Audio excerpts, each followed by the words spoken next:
নমস্কার বন্ধুরা, নতুন বন্ধুদের স্বাগত এবং পুরনো বন্ধুদের ধন্যবাদ জানিয়ে শুরু করছি আজকে আম মাখা রেসিপি।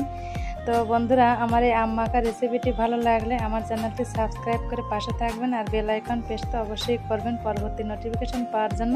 তাহলে চলুন দেখে নেওয়া যাক। তো আম মাখার জন্য এখানে আমি নিয়েছি দুটো আম, এই দেখুন, আর নিয়েছি 1 চামচ কালো সরিষা আর 3টে কাঁচা লঙ্কা আর পরিমাণ মতো লবণ, আর এখানে নিয়েছি চিনি। প্রথমে আমি আমটাকে একটু ছেলে নিব। তো আমটাকে ছেলার পরে আমি একটু গ্রেট করে নিলাম, এই দেখুন।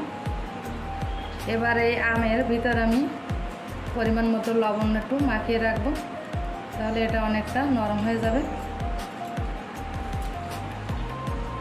তো খুবই কম পরিমাণ লবণটা দিয়ে দিলাম, আর বাকি লবণ আমি লবণ, সরিষা আর কাঁচা লঙ্কা আমি শিলপাটা একটু বেটে নিব।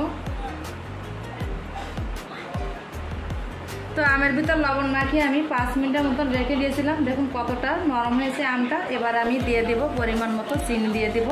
চিনিটা আপনাদের পছন্দ অনুযায়ী দেবেন।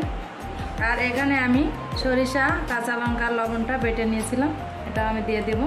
এবার আমি হাত দিয়ে কিন্তু মাখিয়ে নিব। হাতটা ভালোভাবে ধুয়ে নিয়েছি, দেখুন। এবার মাখিয়ে নিতে হবে।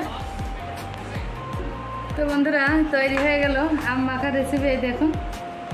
তো প্লিজ বন্ধুরা, ভিডিওটি ভালো লাগলে একটা লাইক, কমেন্ট, শেয়ার করবেন। সবসময় পাশে থাকবেন, ভালো থাকবেন, সুস্থ থাকবেন। দেখা হবে অন্য কোনো নতুন ভিডিওয়।